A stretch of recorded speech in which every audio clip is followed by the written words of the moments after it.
dessa pessoa evoluir e se esclarecer. Nós não podemos congelar os outros no lugar do mal, né? Porque nós vamos estar só fortalecendo. E ele dizia que a melhor maneira de você lidar com isso é receber tudo isso como uma grande bênção, que isso nos impulsione, porque se de fato nós não tivéssemos nenhuma importância, ninguém estaria se incomodando com a gente, né? Então, por um lado, essas reações são sinais positivos de que nós temos uma importância, que o que nós dizemos e nós fazemos tem, de fato, algum significado. Agora, não é preciso que isso seja explicitado de uma forma intolerante e agressiva. Nós não precisamos, aqui no Brasil, de reproduzir os conflitos que existem em outros lugares do mundo. Aqui há espaço e tolerância para que todos possam encontrar o seu caminho. Então, passo agora aqui a palavra para o Alexei. Depois nós teremos perguntas aqui. Boa tarde. Antes de mais nada, eu queria tirar uma dúvida. Quem esteve presente ontem na palestra que eu dei de manhã com o Bola, no auditório, por favor, levante a mão, obrigado, só para ter uma noção. Tá certo. Uma outra dúvida, alguém aqui é de uma união, acho que brasileira de mulheres, que esteve ontem no Museu Chateaubriand para uma palestra à tarde? Alguém é? Se for, por favor, levante a mão, para poder confirmar uma coisa. Não. Bem, então, antes de começar a minha fala, eu gostaria de ler uma carta que foi escrita. Eu nunca sei se é ele ou se é ela. Chama-se TT Catalão.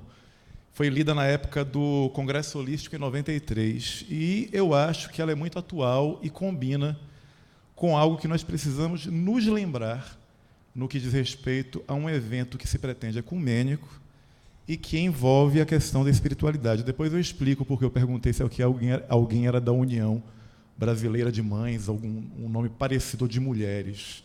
Mas, enfim, TT Catalão escreve o seguinte, ela escreve a Carta Magna dos Ignorantes. O que ela diz? Bem, primeiro existem dois tipos de ignorância, vale salientar isso, né? Existe a ignorância por humildade, ou seja, a ignorância socrática, a ignorância do só sei que nada sei. E que, por mais que eu tenha as minhas convicções, não cabe a mim estabelecê-las como verdade absoluta para todos os outros, mas que elas sejam verdades absolutas, ao menos para mim. E existe a ignorância, além da ignorância socrática, que é a ignorância do só sei que nada sei, a ignorância absurda de quando a pessoa ignora o outro e ignora o que o outro faz e assume uma postura de totalitarismo. TT escreve, nenhum ignorante será magno no sentido da magnitude soberana. Na era da arrogância, assumir sua santa ignorância é alimentar que saber não significa sobrar soberba, nem mesmo subir. É buscar o sábio e não o sabido. Estar desperto, sem se preocupar em ser esperto. A santa ignorância aprende, mas não apreende. Entende que a besta é a fera que por si só se basta, de si e de seus sinais em seu casulo, cláusulas de competência específica para encerrar-se nos muros da certeza que soam ocas como mortalhas. A ignorância é radical, porque toma as ideias pela raiz. Está aberta, apaixona-se pelo processo, encanta-se pelo enredo, mas não se enreda pelo novelo. Ela entende que não são as asas que possibilitam o voo, mas as tentativas. Quer o movimento irregular dos rios e não o dos pêndulos tediosos. Não tem planos nem metas, mesmo para a metamorfose. Faz do porto um ponto de partida em permanente parto, porque celebra a vida. A vertigem da ignorância é aceitar o não sei, feito lucidez lúdica para evitar o jogo perigoso do não sim. A visagem da ignorância é a constante luz além do limbo. Clama, a diferença nos une. Proclama, a diferença nos unge. E reclama, é a diferença que nos fará imunes ao contágio totalitário. Ao absoluto, nosso luto. A melhor resposta é aquela que provoca novas dúvidas. A insegurança é doce porque abriga inúmeras descobertas. A fraternidade é imprecisa porque o dom da graça não tem raça. O que ignora, ora quando procura. Está livre para todos os níveis por estar disponível. Julga, mas não subjuga. Usa bulas, mas não acumula. Se apega apenas como circunstância de entrega, mas não se prega. Quer a comunhão consigo, com os outros e com o meio, sem alterar o modelo, porque atua na medula. Flutua sobre o que está demasiadamente firme, rígido, cadavericamente incondicional. Influi no que não admite contradição, sobre o que está umbilicamente atado ao peso da sua imobilidade. O que está seguro está em apuros. Aos que vivem sob extremado estado de garantias, recomenda-se a fragilidade volúvel e volátil da ignorância ativa. Aos que temem risco, sugerimos o final do juízo e a fuga da narcose do narciso. Dependência é morte, Deus é grátis, mas guru cobra ingresso. A herança do parcial é a apólice da parcela com dívida eterna. Pela ignorância, se vê que devagar se vai ao longo. O ideal é começar pelo possível, o erro é o melhor professor da rota. O pleno não tem rumo, fronteira ou porta. Tudo é o todo que não se corta. Arte não se reparte, sem enfarte. Às vezes o frágil é mais ágil para sair do estreito, do estrito, do restrito. Só o sectário secciona. O ignorante confia no desafio. Quer mais autores, menos autoridades. Desdenha a facção científica. O que fraciona é fraticida. Podemos reconhecer no desconhecimento uma aliança quando a gente decide ser. Quando a gente diz sei, seremos serenos, leves e solidários, à espera do contrário, do contraponto que rasga, não por mal, mas para nos ensinar que nascemos para perder cascas. A estupidez precisa de um basta. A ignorância cria castas. As feras são as bestas que por si só se bastam. Mas os ignorantes serão este improvável plasma infinito, em exercício permanente do vir a ser para servir. Contra o demônio do domínio. Pois se é do eu, é céu. E se é do ego, é cego. Gente, vou sair da mesa. É que eu perguntei a respeito da questão da união das mulheres, alguma coisa desse tipo. Na verdade, pode até ser uma paranoia minha, se for, depois me desculpe. Eu perguntei se tinha alguém aqui para poder confirmar se era verdade ou se foi paranoia minha.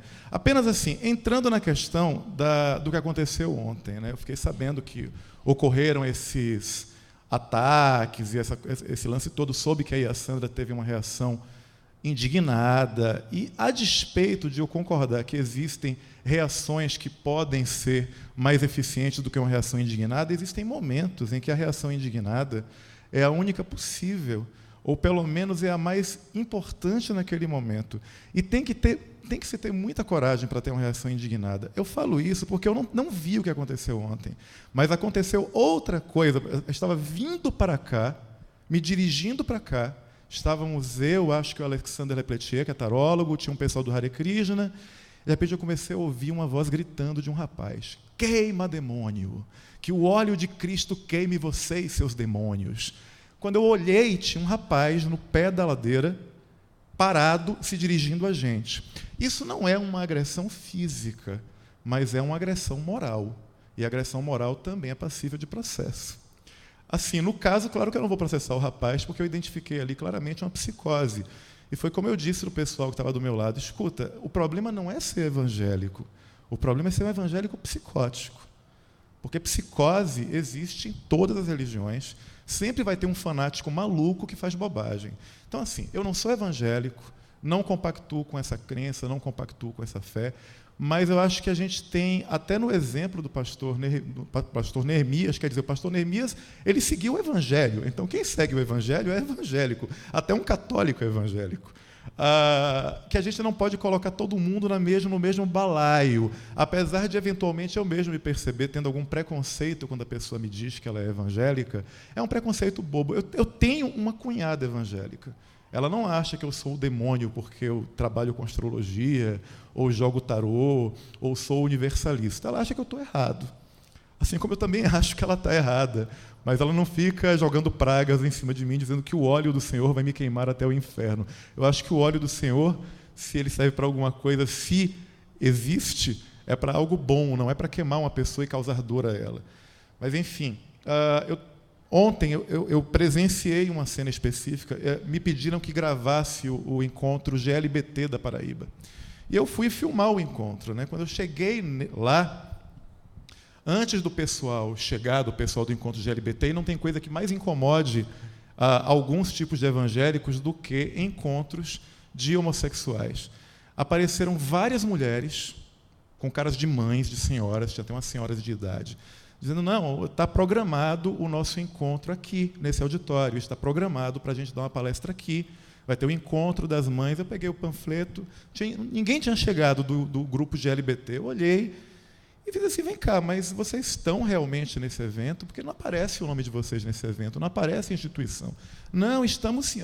Sentem, tem senhoras de 70 anos aqui presentes. E fui chamar o cara da coordenação, que veio bem chateado, dizendo assim, olha, vocês não estão no evento.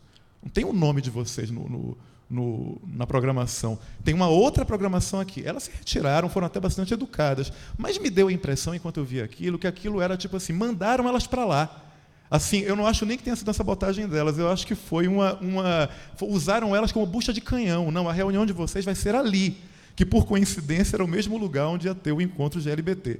Aí o encontro começou a rolar, eu comecei a filmar o que os palestrantes diziam, de repente eu comecei a ouvir um bater de palma, um choro, uns gritos, umas risadas, que começaram a atrapalhar o evento. No final, eu saí para ver, eram os evangélicos fazendo uma peça de teatro na porta do encontro. Praticamente assim, não vou dizer que barreirando as pessoas de entrarem, mas eles estavam na frente da porta. Além de tudo, isso é proibido, porque o Museu Chateaubriand é um lugar público, tem que pedir autorização para fazer alguma coisa lá. Quer dizer, o encontro de LBT pediu e conseguiu autorização para agir no museu, e eles vão e fazem aquele escarcéu. Quer dizer, eu não acho que tenha sido um exagero da Iassandra, não. Eu acho que é uma indignação, assim como acontece, por exemplo, falam tanto de Jesus se indignou. Ele entrou, eu não sou católico, nem cristão, nem evangélico, mas eu sei que Jesus, eu me lembro, minha formação inicial foi católica, eu me lembro que ele entrou no templo indignado e expulsou os vendilhões do templo. Assim, não tem, como o Bola disse, não tem ninguém aqui querendo converter ou impor absolutamente nada ao outro. Inclusive, por exemplo, vamos fazer uma experiência aqui. Quantos espíritas tem aqui? Levante a mão quem for espírita. Levante a mão quem for católico. Levante a mão quem for universalista. Levante a mão quem for evangélico. Deve ter algum escondido. Sim, ótimo, um assumido ali. Muito bem, palmas. Sabe por que eu digo palmas? Eu digo palmas porque, que eu saiba, houve um convite formal para estarem aqui com a gente. Por que não vieram e vão fazer teatrinho na porta? Por que isso? Além disso, eu perguntaria aqui, tem algum ateu? Se tiver, levante a mão mesmo. Perfeito, palmas para elas. Sabe por que eu digo isso? Agora, concomitante a esse evento aqui, está acontecendo o encontro dos ateus, que faz parte do evento da Nova Consciência. Vocês querem um evento mais democrático do que um que admite em suas fileiras quem não acredita em Deus? É direito deles não acreditarem em Deus, não os culpo. Eu tenho colegas que não acreditam em Deus na faculdade de filosofia e não são nem menos, digamos assim, virtuosos como seres humanos do que eu, que eventualmente acho que existe alguma coisa realmente além que se pode chamar de Deus, apesar de eu não imaginá-lo como uma criatura barbuda. Eu, se não estivesse aqui tendo que falar, eu estaria lá no Encontro dos Ateus para ver exatamente o que eles vão dizer. Porque, que eu saiba, ateu nunca foi sinônimo de adorador do demônio. Ateu é simplesmente alguém que não acredita na existência de um Deus. Tá bom? Um evento chamado Nova Consciência, ele tem um papel importante na nossa sociedade, porque, reunindo toda essa massa de pessoas que estão aqui presentes, prova de maneira definitiva que é possível, sim, que a gente conviva entre nós, que é possível que nós convivamos entre nós. Eu sempre brinco dizendo, gente, nós todos unidos, temos inimigos em comum muito maiores do que uns aos outros. O inimigo comum que a gente tem, qual é? Assim, a ignorância. A ignorância não no sentido socrático, a ignorância no sentido dos absurdos que acontecem na existência. Nós ocupamos um mesmo planetinha que está sendo destroçado dia a dia por nós mesmos. E ao invés de nós estarmos, por exemplo, lá no carnaval bebendo cachaça agora, a gente está aqui, os ateus, os evangélicos, os católicos, qualquer outra coisa. Nada contra beber cachaça. Eu acho que também faz a parte do contexto da história do universo e das coisas. Mas, assim, será que existe uma transformação efetiva do ser humano? Porque a impressão que me dá é que a gente trocou tacape, pau e pedra da Idade da Pedra por retórica, para poder esculhambar os outros, né? Eu perguntei quem estava aqui ontem na minha palestra também, só para repetir uns pontos. Espiritualidade não é sinônimo colado de religiosidade. Alguém aqui questiona que Betinho, vocês devem saber quem foi Betinho, né? Um dos grandes elaboradores de campanha contra a AIDS, de apoio aos soropositivos, que ele era uma pessoa sem virtudes, ele era uma pessoa virtuosa, ele era ateu.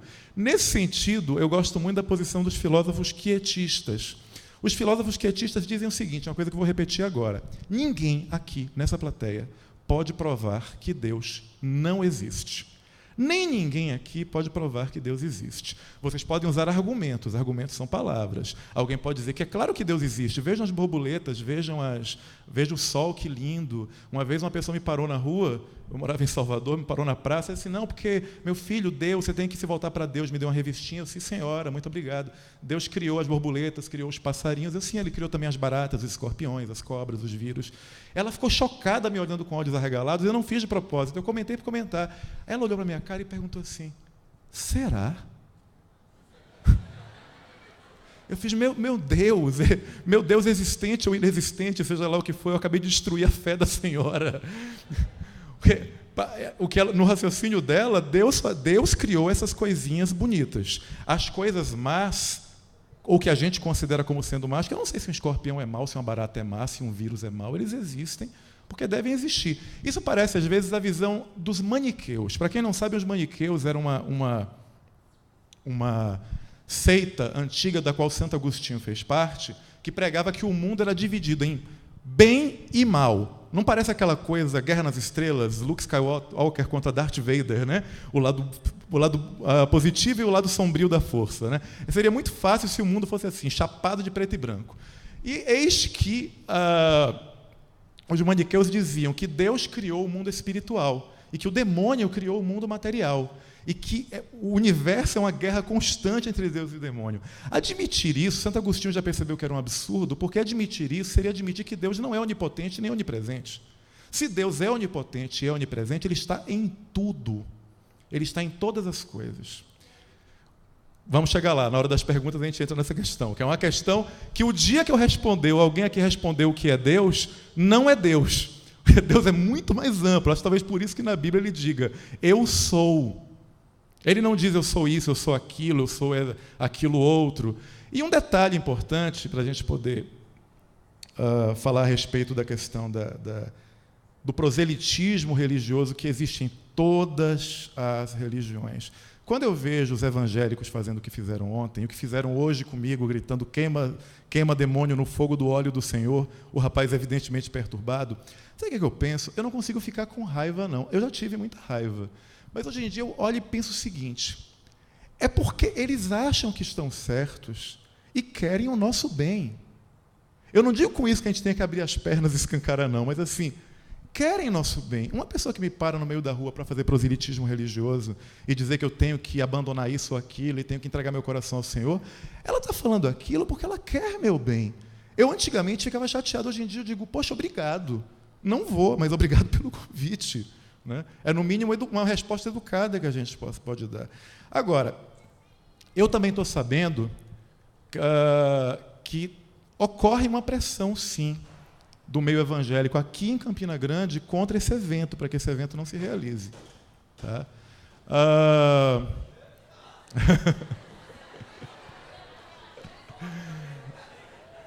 Pois é. E que ocorre uma pressão para que esse evento não se realize. No caso, O Pedro Camargo, no dia da abertura do evento, ele falou uma coisa muito interessante. Ele disse o seguinte, que 16 no tarô é o símbolo da torre, a torre que cai fulminada. E que isso pode representar sim, poderia representar sim. Ele não disse isso, depois a gente conjecturando entre nós, o último evento pela nova consciência em Campina Grande. Aí alguém pode dizer, mas e aí? Bem, faltam recursos, ocorre pressão evangélica, os políticos querem o quê? Os políticos querem voto. Se a maioria é evangélica, eles vão obedecer aos evangélicos. Só que há uma coisa a se lembrar. Depois da carta 16 no tarô, vem a carta 17. 17, a estrela, é uma mulher segurando um vaso e derramando a água. Aí sabe do que é que eu me lembro? Ontem o Bola falou, na mesma hora eu associei.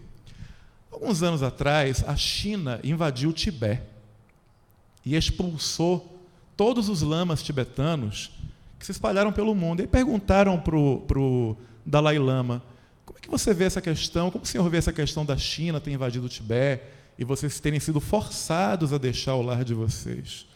Ele respondeu, nós estávamos com o karma do isolamento. No final das contas, eles nos fizeram um favor, porque nós nos espalhamos pelo mundo inteiro.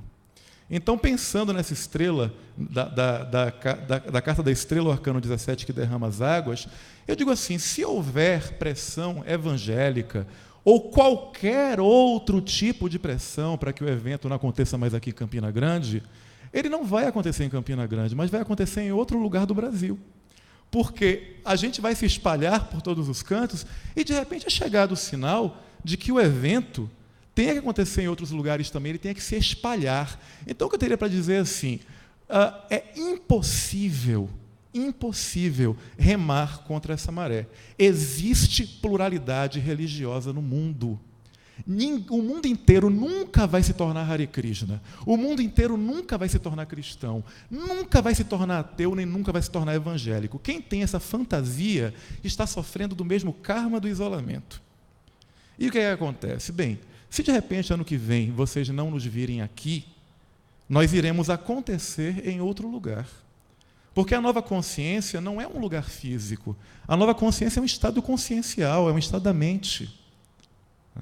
Se, de repente, nós não formos mais bem-vindos aqui, eu digo que nem o Dalai Lama, é um favor que nos fazem. Muito obrigado. A gente vai se espalhar por vários outros lugares.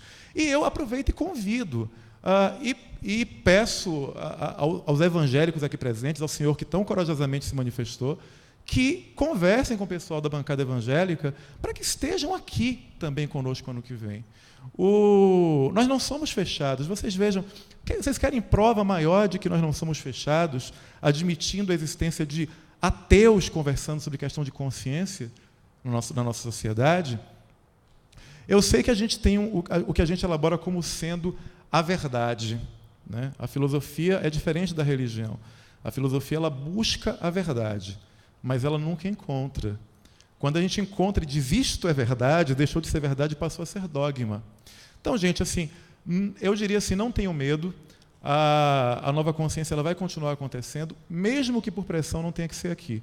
Mas uma outra coisa que também vale a pena colocar, antes de vocês terem raiva do pessoal que se veste de palhaço, assim como eu não tive do garoto que começou a gritar que era para o óleo do Senhor me queimar no fogo do inferno, eu só espero que ele não me jogue uma pedra. Mas, assim, eu acho que vale a pena a gente meditar. Será que a gente faz a mesma coisa, não? Não será que a gente, assim, eu acho que é uma coisa para a gente olhar para dentro da gente mesmo. Não será que a gente eventualmente faz a mesma coisa? Eu digo isso porque ontem eu estava contando, né, que eu estava num restaurante vegetariano, aí eu vi um pessoal conversando, falando bastante mal de um cara. Eles eram assim, de uma corrente religiosa, estavam falando mal de um cara, aí uma das mulheres disse em alto e bom brado, o que você esperava de um carnívoro? Quer dizer, na cabeça dela, os carnívoros são o mal. Essa mulher, eu já ouvi falar muitas coisas maravilhosas, muitas coisas bonitas. Eu estava ontem numa lanchonete aqui comendo uma tapioca e tinha uma TV passando uma garota evangélica cantando. As coisas que ela cantava eram lindas. A gente tem que separar um momento eventual, um ato eventual, do contexto todo. Apesar do que, pelo que eu andei sabendo, pelo que eu estou sabendo, esses ataques que a nova consciência, que o evento sofre, são constantes anos após anos. Eu tenho uma amiga que não veio esse ano que disse que já levou panfletada de crente na cabeça, porque ela estava vestindo um sari de Hare Krishna. Por favor, o que é isso? Mas assim, antes da gente dizer, vocês fazem isso, olhem para dentro e pensem, a gente faz isso? Porque, honestamente, a maior causa de chacinas no mundo é religião. Quantas mortes acontecem por causa de convicções religiosas? Tenha a sua convicção religiosa. Agora, dizer que ocorre uma efetiva transformação, quando a gente vê exemplos desse tipo, vocês vejam, a gente aqui vivenciou uma pequena guerra. E nós somos um espaço pequeno, nós somos poucas pessoas. Multipliquem isso por 100 e vocês não vão chegar nem à metade do que acontece no mundo. Nem à metade do que acontece no mundo. Então, gente, é isso que eu tenho para dizer. E eu peço que vocês continuem acreditando, não necessariamente, não apenas no Deus de vocês, ou no não Deus. Como costuma dizer um professor meu de filosofia, ele diz, o ateu também crê em alguma coisa. Ele tira Deus e coloca o nada. Ou coloca a ciência, ou coloca qualquer outra coisa. Então, até o ateu, ele possui uma crença em algo melhor. Mesmo que esse algo melhor não tenha necessariamente que ser uma entidade metafísica. Então, assim, o que a gente precisa é, antes de acreditar em Deus ou em qualquer outra coisa, a gente acreditar uns nos outros. Porque, como disse TT Catalão, a diferença é que nos unge. A diferença é que nos torna imunes ao contágio dos totalitarismos. Obrigado, gente.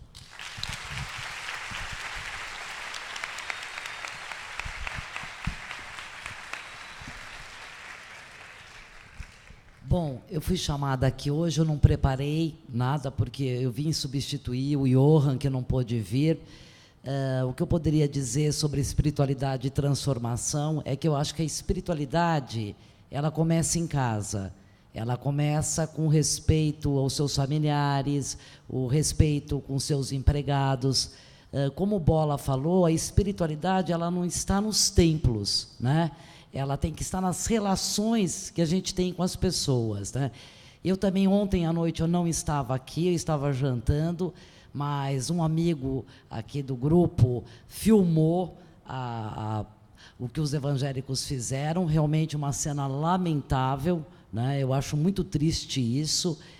Na verdade, eu gosto muito da neurociência e eu tenho estudado muito o cérebro, como pesquisadora. Eu não sou psicóloga, mas eu gosto do uso do cérebro.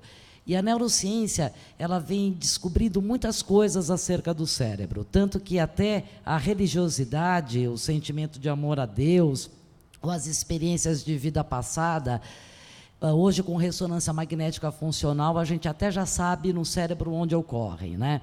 E estudando o cérebro, o que eu percebo, e também como astróloga, porque eu sou taróloga e astróloga, e eu também uno a astrologia em relação à neurociência, é que cada ser humano interpreta o mundo com o seu próprio cérebro, né? Então, isso é maravilhoso, que prova a diversidade, né? Na verdade, a nossa impressão sobre o mundo que nos cerca é muito subjetiva, né? Então, eu acho que assim, a espiritualidade, ela é importantíssima no sentido de ética, respeito às diferenças. Realmente é muito triste o que eu vi ontem. Eu acho que todo mundo tem razão, cada um interpreta o universo à sua maneira. O cristão, ele está certo, o evangélico, ele está certo, o astrólogo está certo, o judeu está certo, e ninguém precisa invalidar ninguém, né? É isso, eu não tenho mais nada para dizer, obrigada.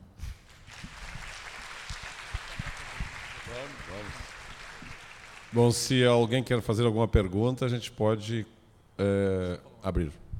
Só salientando uma coisa, sempre acontece em eventos, gente, são perguntas, assim, se vocês tiverem alguma coisa para pregar, vocês se inscrevem na próxima mesa redonda, vocês vão estar aqui falando. Estou dizendo isso para poder serem perguntas objetivas, e não eu acho isso, ou começa uma pregação de 20 minutos aqui, tá bom?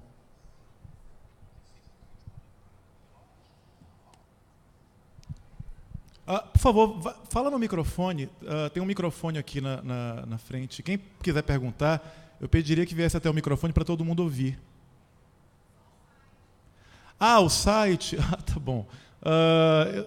Eu vou repetir mais tarde na mesa de previsões. Eu tenho um site na internet, www.personare.com.br.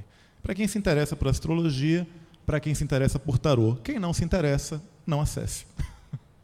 Tá? www.personare.com.br. Então, quem tiver alguma... Vamos fazer um bate-papo, que a gente tem tempo.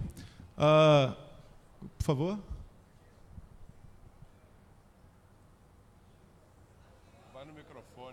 Vai no microfone, gente. Tem um microfone aqui na frente.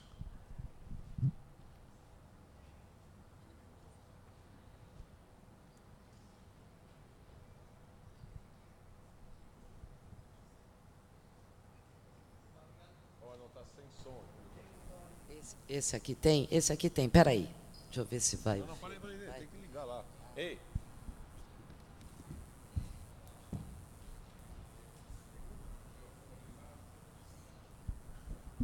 Vai ligar, peraí.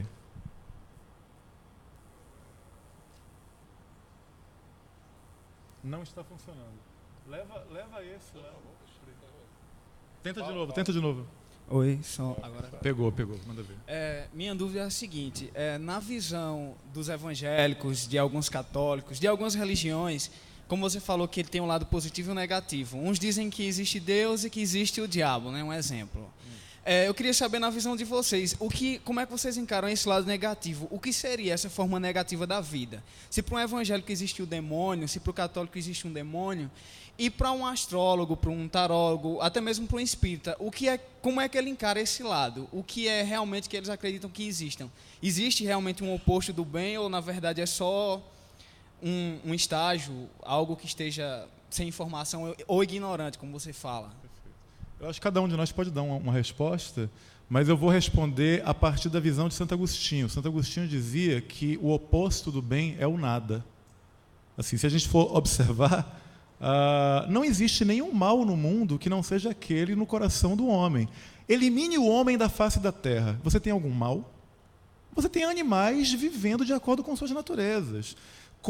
Se comem entre si porque precisam se alimentar, mas você não tem atos que são atos morais que fazem parte do ser humano consciente. Santo Agostinho dizia que o mal, na verdade, ele não pode existir, porque se Deus é tudo, o mal é nada. Então, o mal, para Santo Agostinho, seria a ausência do bem. Então, por exemplo, não existe ódio, existe falta de amor. Não existe ignorância, existe falta de saber. Ou seja, o mal é o vazio, é o oco. Vale dizer que também a palavra diabo vem de diabolos, que é o oposto de símbolos. Ou seja, o diabo é o não símbolo, ou seja, o não sinal, é o vazio, é o nada. Eu sei que geralmente as pessoas que acreditam na questão do demônio dizem que o maior truque do diabo é dizer que não existe, porque aí ele age melhor. Mas isso é relativo, é altamente questionável. A astrologia, a visão astrológica a respeito do mal, existem várias visões astrológicas. Assim, os 12 signos, por exemplo, não existe nenhum signo bom nem nenhum signo mau. Todos os signos só fazem parte da beleza do mundo. Agora, algumas pessoas não gostam das características de alguns signos e dizem que ali está o mal, mas é tão simplesmente um ponto de vista. A gente também pode pegar a visão dos gregos. Os gregos diziam que o mal nada mais é do que o excesso do bem. Eu disse isso ontem na palestra, que o mal nada mais é do que o bem corrompido pela fome e pela sede. Então, por exemplo, não existe ódio, existe excesso de indignação. A indignação é uma coisa boa. Não existe ciúme, existe excesso de zelo. Por isso que no templo de Apolo, em Delfos, tinha conhece a ti mesmo e nada em excesso, porque o mal estaria no excesso. Você veja, fé é uma coisa boa, excessiva vira fanatismo. Amor é uma coisa boa, mas excessiva vira aquela neurose que faz as pessoas se matarem por amor psicótico, né? Então, é isso. Agora, eu particularmente não acredito na existência de uma entidade suprema maligna. Eu acredito, na minha crença pessoal, acredito na existência de entidades espirituais que são como animais. Se elas forem treinadas por uma criatura. É que nem dizer que o pitbull é mau, né? O pitbull, se for treinado por uma pessoa que treine o pitbull para ser um assassino, ele vai ser um assassino. Senão vai ser só um cachorrinho dócil. Eu acredito na existência de entidades espirituais, mas não acredito que elas sejam más por si. Além do que, uma coisa que eu aprendi muito na vida é assim, não existe gente má, existem pessoas confusas, perdidas, tristes, egocêntricas, que acham que são a única coisa que existe no mundo, mas todas elas trazem dentro de si um bem.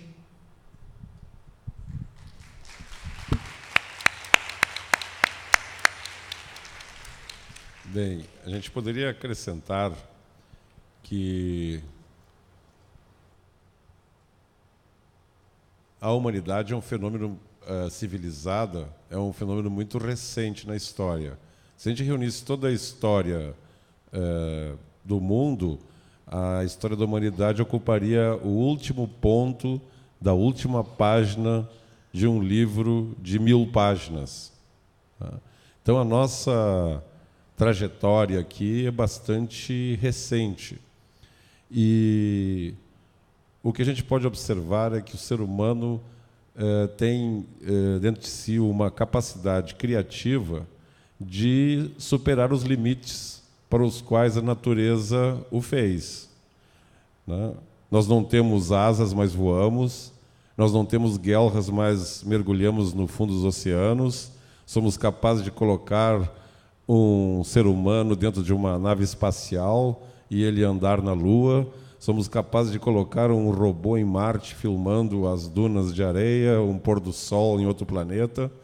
Então, nos últimos 5.000 anos, de uma hora para outra, apareceu essa entidade humana dotada de uma capacidade criativa que desenvolveu a escrita, construiu a roda, que multiplicou por 5 a capacidade de um homem transportar pesos, enfim, domesticou animais e plantas e foi desenvolvendo tecnologia numa velocidade espantosa e alucinante. Tá?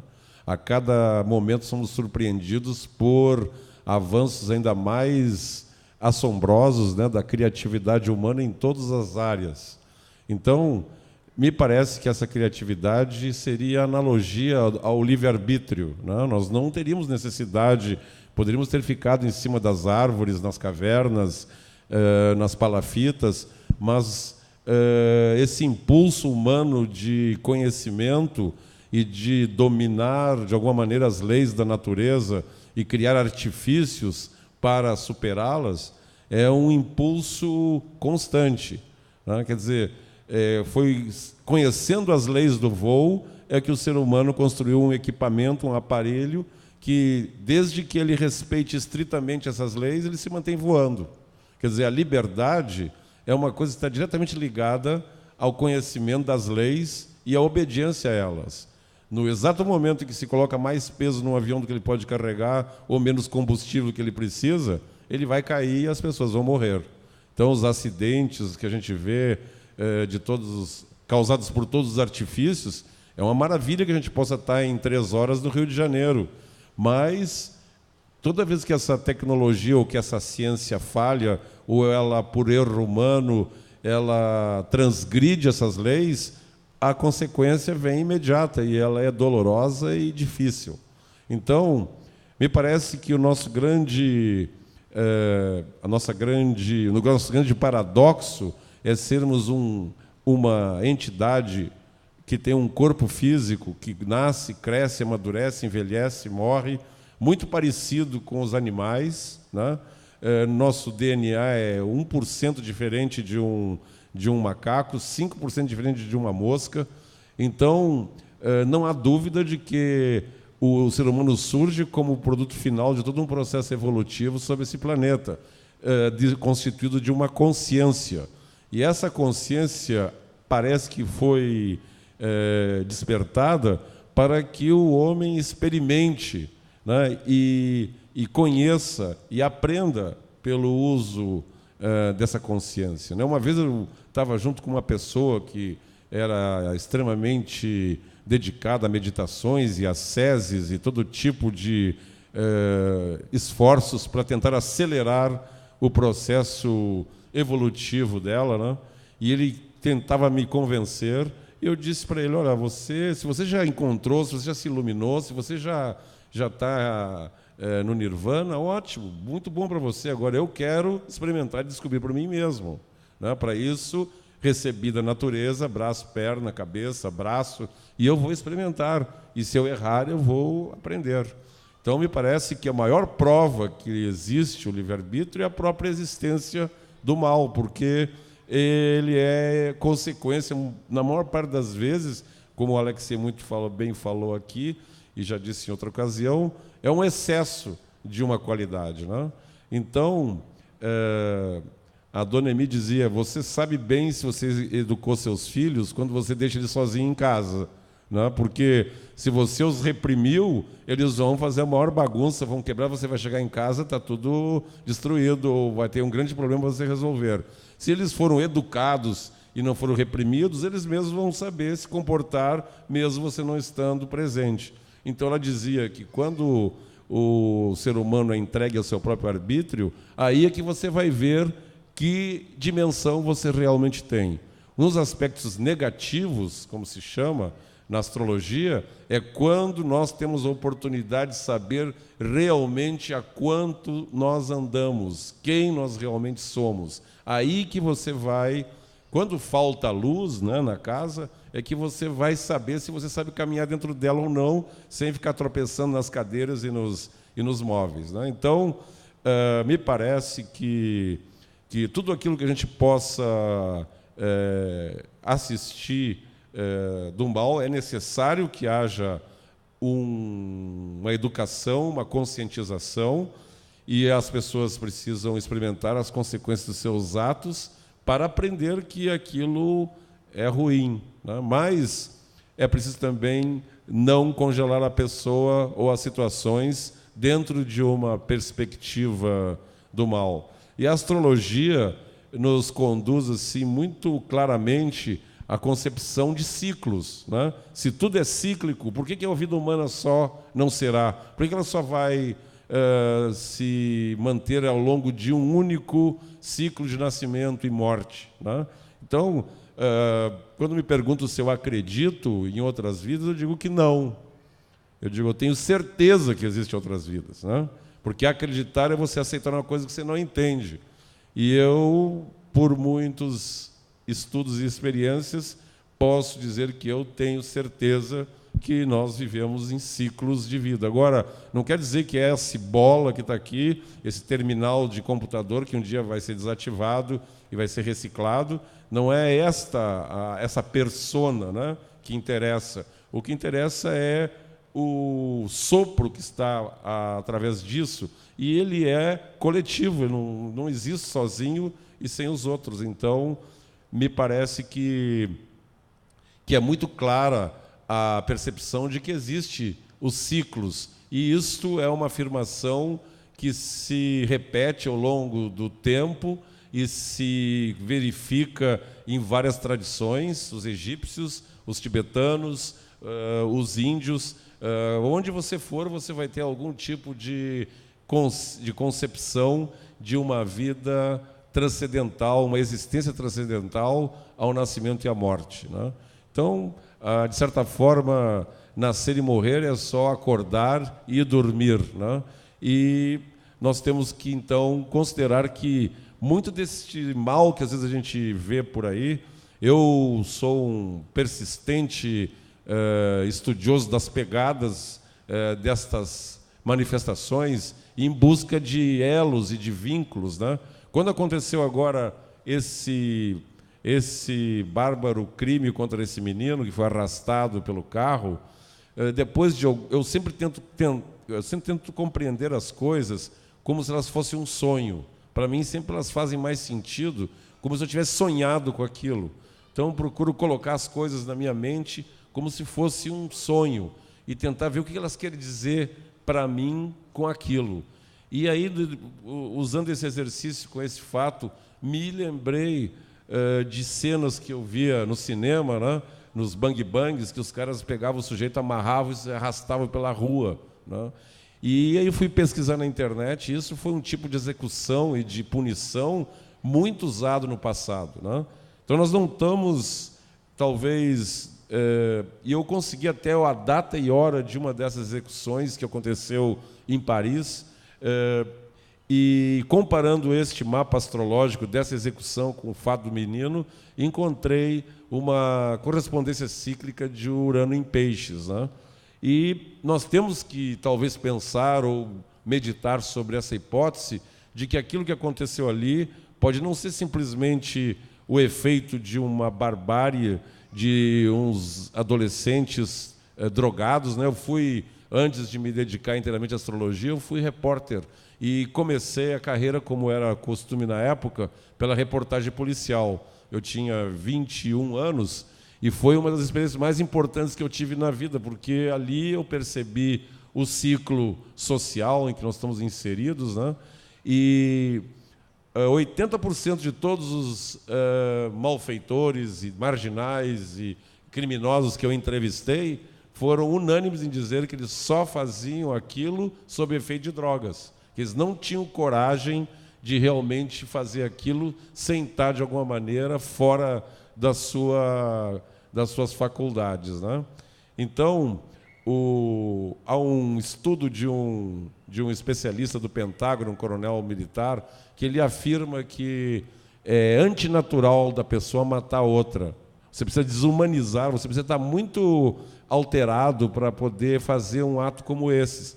E ele disse que na Segunda Guerra, na Primeira Guerra, 60% a 80% dos tiros é dado para o alto, que o soldado não tem coragem de atirar num outro ser humano, a menos que ele esteja muito ameaçado ou ele tenha desumanizado o outro a tal ponto que ele ache que aquela pessoa não vai fazer diferença no mundo, né? Então, ele disse, o grande sucesso dos nazistas, dos exércitos nazistas, é que eles estavam tão envenenados por aquela desumanização dos outros e voltados para aquela vingança das derrotas que eles tinham sofrido, que eles eram muito mais eficientes do que os aliados. E ele disse que em todo o exército, 10% dos soldados são serial killers, são pessoas que gostam de matar os outros, e que esses é que fazem o serviço sujo e esses é que lideram os outros. E esses depois são condecorados, né? E são exaltados como heróis, para que aquela culpa que eles todos sentem não fique tão pesado, fique justificado os atos que eles fizeram, né? Esse filme aí do Clint Eastwood, né? Esse último agora sobre a invasão de Hiroshima, né? Retrata bem esse problema. Então, o ser humano levado a extremos, ele vai se comportar de uma forma instintiva e muito drástica, né? Então, me parece que essa questão do mal corre muito pelo lado do livre-arbítrio. Acho que nós termos a liberdade de agir e experimentar as consequências dos nossos atos é uma coisa fundamental. Quando eu tinha 18 anos, eu fui na casa de uma costureira, clarividente, uma velhinha de 80 anos, e ela pôs uma luz no meu rosto, assim, à distância, e ficava falando. Ela disse, eu vejo você com um uniforme vermelho e branco, num campo verde, assim, e você está dando tiros, você está no meio de uma guerra, mas você já gostava dessas coisas aí que você estuda, e você dava tiros naquele lugar e tal. E eu fiquei com aquilo na minha mente, porque realmente, desde garoto, eu gostava de ver casacos vermelhos, uniformes, mas eu tinha uma sensação sempre que eu não devia nunca pegar numa arma nem entrar no exército. Eu consegui realmente me furtar ao serviço militar, né? Eu consegui com um amigo meu, e o médico que era amigo dele escreveu no meu registro militar, dispensado por incapacidade física no joelho esquerdo. Ele escreveu aquilo, nunca entendi por que o cara escreveu o joelho esquerdo, né? Que eu não poderia, então, marchar ou carregar mochilas e tal. Anos depois, eu estou em casa e, olhando meu mapa astrológico, eu vi que eu tinha um risco de acidente, eu tinha que ir para o dentista. Eu pensei, pô, se eu sair correndo agora com o carro, eu vou produzir um acidente, posso machucar alguém. Então, eu vou de táxi, porque eu vou diminuir o risco, não vou ser eu que vou estar apressado dirigindo. Aí desci a rua e, quando eu fui dar o passo para entrar no táxi, enfiei a perna dentro de um bueiro e esse bueiro me cortou a perna profundamente. eu estava 2, 3 dias antes numa dúvida, será que meu ascendente é Escorpião ou Sagitário, né? Que é uma dúvida que eu vinha carregando há muito tempo. E eu pensei, eu queria um sinal para saber se eu sou realmente Escorpião ou Sagitário, né? Cara, aí quando eu tirei a perna de dentro do bueiro, eu me vi naquele campo que aquela mulher tinha me descrito aos 18 anos, 20 anos antes, no meio de um tiroteio. Eu pensei, tomei um tiro na perna, né? Mas aí, quando o sujeito falou que ia me levar para o Miguel Cotto, eu disse, não, peraí, eu estou agora aqui no Rio de Janeiro, em 1990 e poucos, então me leva aqui para o Prontotrauma, que era um hospital de traumatologia que tinha perto da minha casa, né? Aí me levaram para lá, aí o sujeito olhou na minha perna e falou assim, o médico, né? Acho que você quebrou a rótula. Eu disse, não quebrei. Assim, como você sabe? Eu digo, eu sou astrólogo e eu vou morrer com todos os ossos inteiros. Tem o Sol, Trígono, Saturno. Aí ele riu, você acredita nessas coisas? Aí ele tirou uma radiografia e estava lá a rótula inteirinha, né? Aí ele veio lá, essa tua coisa funciona, hein? Que eu tinha 99% de certeza que você tinha quebrado a rótula. Vem cá, não dá para tu fazer meu mapa astral, não? Aí ele estava convencido, né? Aí, quando eu voltei para casa, o jornal soube, né, que eu tinha me acidentado, alguém comentou e vieram me entrevistar e perguntar se eu não iria processar a prefeitura. E eu já tinha pensado o seguinte, se eu ganhar qualquer dinheiro com este acidente, eu não vou estar pagando meu karma de algum tiro que eu dei naquela batalha e que eu posso ter impedido alguém de voltar para sua casa, para sua família, ou ter ficado ferido, ou coisa que o valha. Aí eu disse, não, eu só gostaria que substituísse aquele bueiro para ninguém mais cair lá dentro, né? E aí, na tarde, me ligou o responsável da prefeitura, dizendo, te agradeço muito você ter feito isso, porque, digo, olha, eu tenho meu seguro-saúde, eu tenho meus recursos, não preciso de indenização da prefeitura, eu sei que vocês têm muito mais necessidade de recursos para... Eu só queria que trocasse. Ele falou, só vou te explicar uma coisa. Aquilo ali, as pessoas dão uma marretada no bueiro para tirar a tampa para poder vender no ferro velho e fazer dinheiro com isso, né? Nós prendemos uma Kombi que tinha um fundo falso, eles paravam de madrugada nas ruas e tiravam aquelas tampas enormes onde depois os carros caíam dentro, né? Então, acho que a gente, com essa consciência de ciclos da vida que a astrologia oferece, dá para você entender de outra maneira a questão do bem e do mal e as causas e os efeitos a que a gente está sujeito.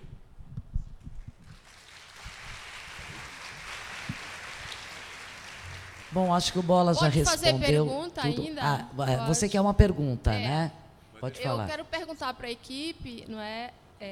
Veja o seguinte: vocês não acham, não é, que a gente nesse evento precisaria vivenciar, não é, de uma forma mais subjetiva, através da arte, esse encontro afetivo do coração, que é assim até além das palavras, porque a gente fala muito e a gente precisa. Vocês não acham que a gente precisa trocar mais com simbolismo, com essa parte subjetiva e facilitaria alcançar o coração nessa integração holística?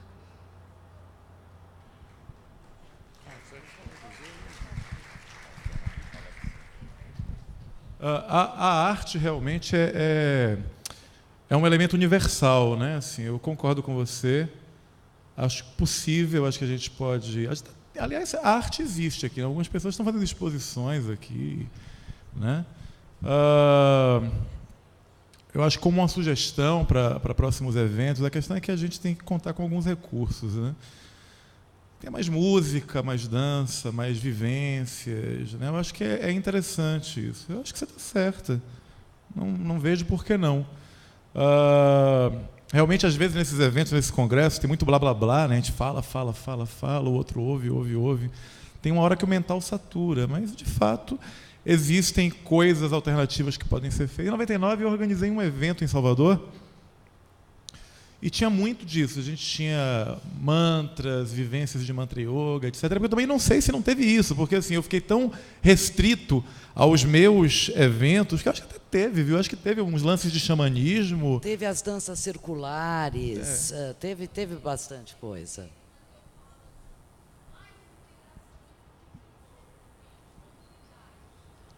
Mas essa integração, se ela não for espontânea, ela não acontece. Porque é o que eu estava dizendo, as pessoas ainda, não apenas os evangélicos, mas assim, as pessoas ainda, em suas correntes, em suas religiões, elas ainda acham que não podem se misturar, né?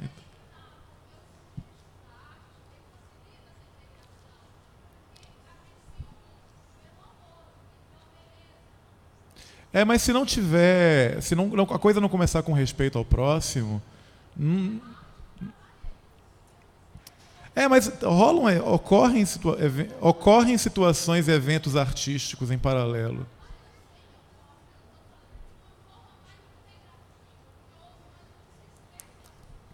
Dê um exemplo de uma forma integrativa. Estamos aqui.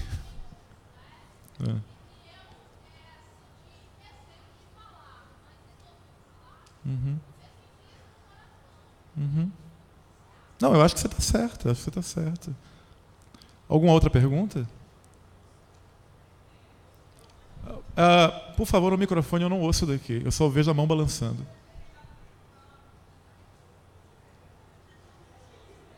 Não, aqui eu também não vejo quase nada, eu só vejo a luz aqui na minha frente. E não é a luz espiritual, assim. É uma luz mecânica.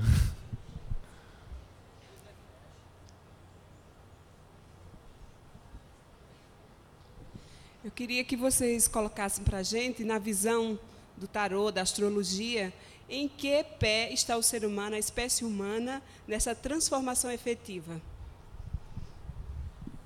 Alô?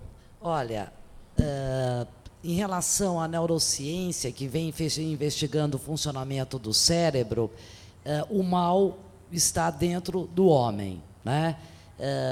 Existem mapeamentos de serial killer, onde ele foi efetuado no cérebro dele uma ressonância magnética funcional, e o sistema límbico dele, que está relacionado ao amor incondicional, ao respeito ao próximo, não funcionava. Então tem muito essa coisa de projetar o mal lá fora, né? O diabo, o mal está lá fora. Não, o mal está dentro, né? Eu acho super bacana o que ela falou da gente fazer uma corrente, de dançar, de trabalhar a arte, né? Mas isso não vai resolver. O mal é genético, ele está na físis. E tem pessoas que, de uma certa maneira, por problemas na área do sistema límbico, que elas são ruinzinhas mesmo, matam, não tem sentido ético, não tem sentido emocional. Então, eu acho que assim, é muito importante a neurociência, eu acho muito importante o que a neurociência está fazendo em relação a investigar onde as coisas acontecem no cérebro, para limpar muita bobeira, muita crença, muita bobagem.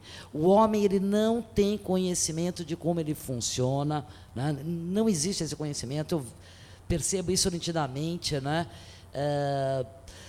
Então, eu acho que assim, o mal está dentro, não está fora. Claro que podem existir entidades, como o Alexei colocou, mas o mal está dentro. O mal é físico e ele está no cérebro. E não tem jeito, só se fizer lobotomia ou morrer. E vale salientar uma coisa, mesmo que o mal venha de fora, na forma de uma entidade, de um espírito obsessor, etc., ela só vai encontrar eco num rádio que esteja na mesma frequência. Você pega um rádio e liga em 100,1 MHz, você não pode pegar 105. Então, a pessoa que se faz de vítima, que diz que foi possuída pelo demônio, etc., ela é corresponsável, ela está na frequência daquilo, né? E é uma desculpa muito adequada. Anos atrás, eu fiz um curso de psicanálise criminalística e tive o desprazer de conhecer o Maníaco do Parque. Eu concordo com a Vera. Existem pessoas que escolhem, assim, que elas fazem o mal porque está nelas, assim, elas não têm outra escolha, elas não estão sendo obsediadas, elas são os obsessores. E ele começou a apelar, depois que uns pastores o procuraram, ele começou a apelar para a seguinte desculpa, que, na verdade, ele foi obsediado por um demônio, que ele ouvia vozes, que ele estava sendo influenciado por um agente externo.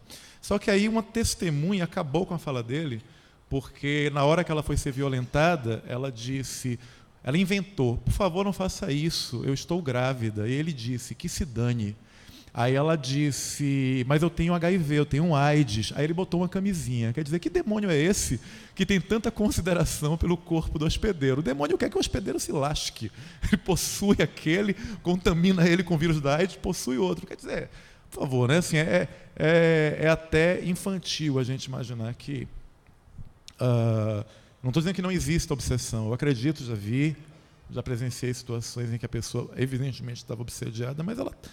Assim, a gente não pode se eximir dos processos. A gente tem uma boa capacidade de defesa, a gente tem escolha, existe um momento que a gente permite abrir o campo da gente para aquilo. Alguma outra pergunta? Oi, boa tarde. Bom, teria duas questões a colocar para a mesa. Bom, a primeira seria perguntar se a astrologia, ela... até mesmo o tarô, tem alguma consideração sobre o atual momento ecológico, né, preocupante que temos passado no nosso planeta, né, se há aí alguma consideração a fazer. Bom, em relação aos recentes acontecimentos desagradáveis, né, por parte dos nossos irmãos de linha protestante, prefiro dizer protestante porque eu acho que os seguidores do Evangelho, eles não praticam esse tipo de ato abominável, por mim. Então, prefiro dizer protestantes de denominações neopentecostais, talvez. Bom, então acredito que, na minha tradição, no meu conhecimento espírita, Kardec faz uma questão no Livro dos Espíritos e pergunta por que o mal predomina sobre o bem. E os espíritos respondem, porque os bons são tímidos. Então, eu acho que, às vezes, nós não fazemos o bom combate que deveria ser feito. Não estou falando de revidar com as armas da violência, mas vejamos que a paz, às vezes, ela não está representada por uma passividade, como Gandhi, por exemplo, né, que colocava ação. Eu vou relatar brevemente uma experiência que tive, quando numa cidade de interior, que passei um tempo estudando, a gente foi fazer um evento ecumênico numa escola estadual, e a gente fez primeiro na universidade, tudo bem, era um espaço para as religiões responderem. E quando eu fui a uma escola estadual, a diretora da escola proibiu realizar aquilo ali porque era coisa do demônio, sendo uma escola pública. Eu, na época, era muito novo, muito inexperiente. Apesar de mencionar, ela disse, está aqui no estatuto da escola que a educação da igreja, da escola tem que ser católica. Eu disse, sim, mas o estatuto da sua escola não está acima da Constituição brasileira. Uhum. Né? E aí eu não consegui persuadi-la, né? Na época eu não tomei as providências, mas o certo seria ir a uma promotoria pública, certo? E colocar pela força da lei e realizar o evento, certo? Porque nós não podemos deixar que, por conta de pressões exteriores menos felizes e esclarecidas, o nosso evento sucumba a essas pressões. Que sejamos firmes, porém pacíficos, e que possamos sim fazer com que a nova consciência cresça e permaneça aqui em Campina Grande.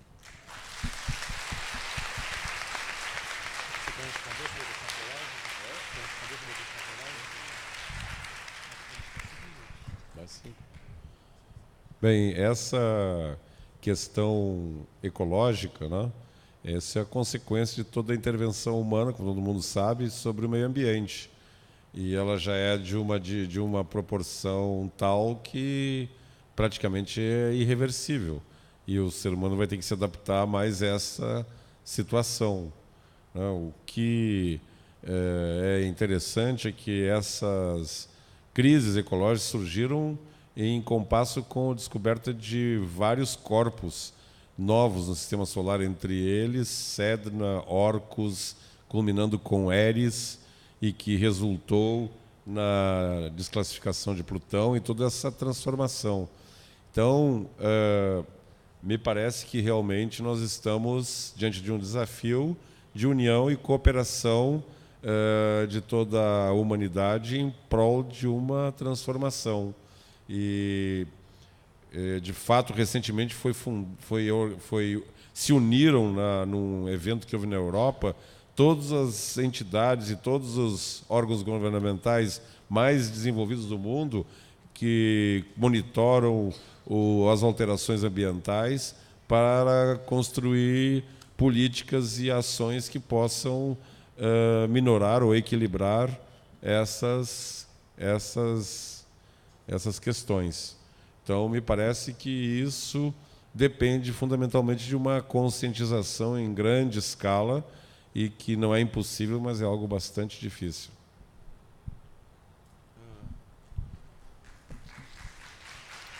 Só assim, eu acho que é importante salientar só um detalhe.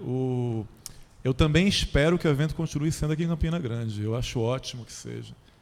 Eu acho que a cidade tem uma tradição, mas assim, eu só digo assim, caso forças políticas, esquizotéricas, protestantes, ou seja lá o que for, queiram nos impedir de fazer isso, e depois saiam gritando, Jesus venceu, Jesus venceu. Não vejo Jesus aí, não. Acho que Jesus até deve se entristecer. Só lembrando, a nova consciência, ela é dentro da gente, né? Se nos impedem aqui, a gente se espalha pelo mundo, então é melhor que seja aqui.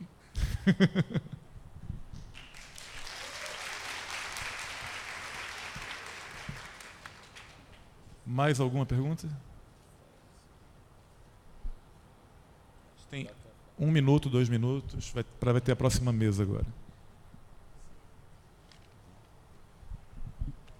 Bom, eu vou encerrar como começou. Nós temos agora aqui entre nós a nossa irmã e amiga Sandra. Peço que ela se levante um pouquinho para nós todos. Dar a ela a salva de palmas que ela merece por ter se erguido contra esse assinte. E acho que ela merece mesmo uma salva de palmas em pé aqui de todos nós.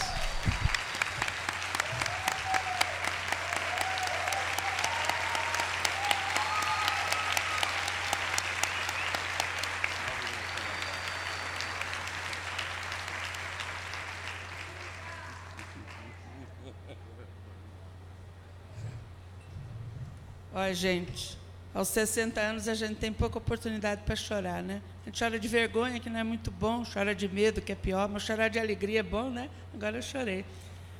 Agora, então, culminando essa mesa linda, que eu dormi bastante, mas escutei, vamos citar Castro Alves? Vamos? Lá é uma praça. A praça é do povo, como o céu é do condor. Vamos tomar a praça.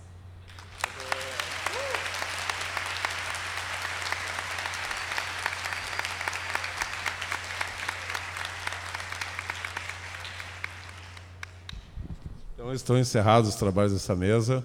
Daqui a pouco nós teremos as previsões 2007. Obrigado.